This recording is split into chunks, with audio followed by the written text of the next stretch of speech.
Hi, everyone. We have an interesting topic tonight that's gotten a lot of attention. We're talking about the PNG Athletic Director head football job that's currently open at the reservation. According to the state of Texas, coaching jobs are open to the public. The PNG School Board did not want to release the names of the candidates, so after filing for the list under the Open Records Act, the Attorney General has given his response to us as well as the PNG Board President. We got it today, and it reads something like this. The protection only applies to current or former employees of the district and not applicants for employment. Therefore, the district may not withhold any portion of the submitted information. So there you have it. Today we did get that list, and here to talk about it, we have a panel of judges, so to speak. Is that what you want to call yourselves? Sure. Circus. Just to be fair, we did offer this seat to a school board member. If anyone would like to join, we didn't hear back from anyone on that. Also, we gave them three options. They could either respond before, give us a statement, they could join us, or tomorrow they can make a response. So that's where we stand, and that's why you see no one here tonight. Let me introduce our panel here. Chad Cooper, you're representing the Examiner. You've written about this many a times. We've got Gabe Pruitt with the Orange Leader, as well as SETX Sports, who's posted a lot of things on this, and won your Purple Pride as well. Got to. There you have it. Philip Klein, a political review page, Southeast Texas Political Review. Don't get into sports too often, but you've written about this topic. It is. It's a hot topic. Very really hot topic. And Tom Halliburton, Port Arthur News, certainly interested in it. He covers Mid-County area over there as well. Let's jump right into it, and let's first talk about how we got in this position. I mean, where did all this start? Well, it started when, football is king in Southeast Texas, and of course the state of Texas, and one of those jobs come open in a 4A or 5A district.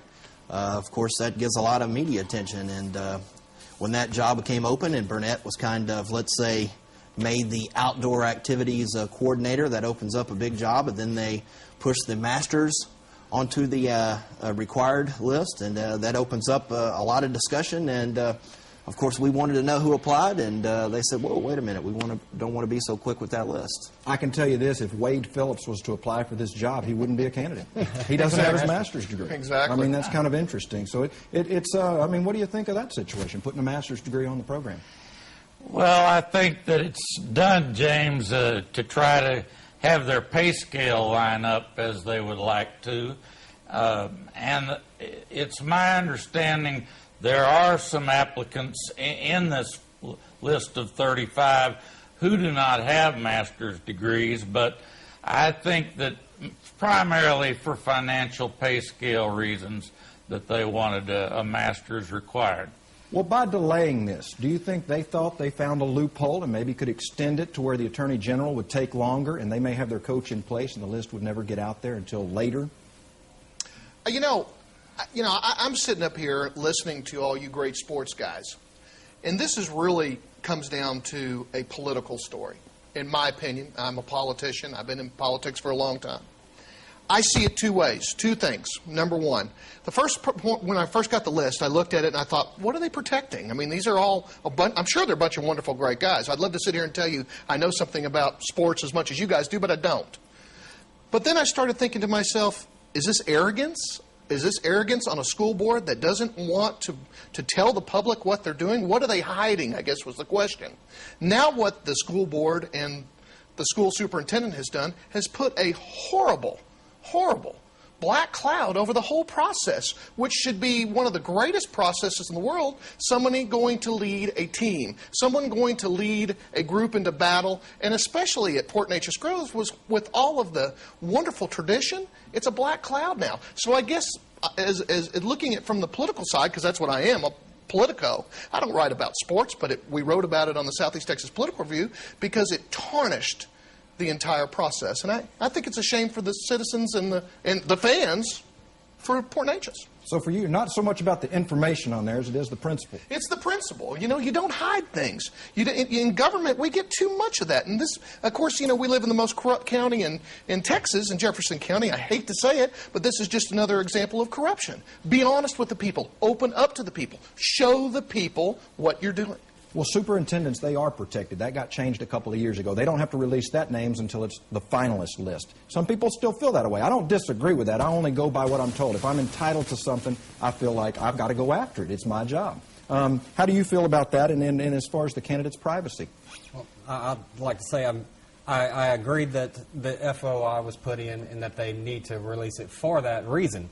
Because I'm part of the media, I believe in the FOI, and that's part of our job, is to protect that. And in this case, I don't see that PNG was trying to hide anything. That's just my personal opinion on that.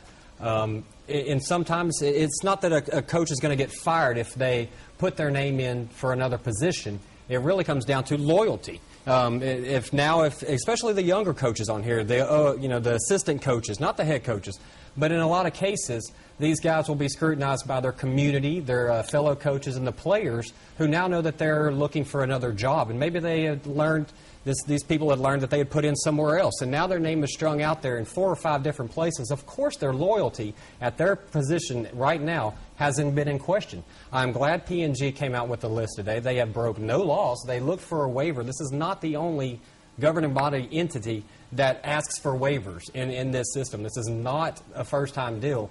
Now that they were told by the AG to release the list, they have done that. Yeah. So the candidates, as far as... Yeah, but you got to have open and honest government.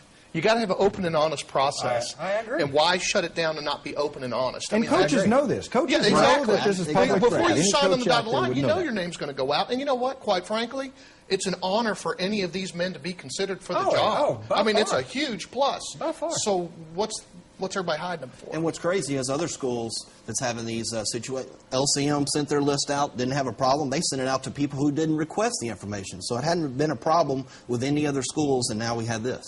Well, Memorial is on hold right now. They're kind of watching what's going on. Tom, you're working on that story, and we can talk about that when we come back. We're going to take a break, but nowhere near being over with. We've got another 5-minute segment, and then we'll show you the list of candidates. Of course, we've got to do that. And, of course, you can check out the complete list of candidates on our website, setxhomepage.com. We'll be back to discuss more in a moment.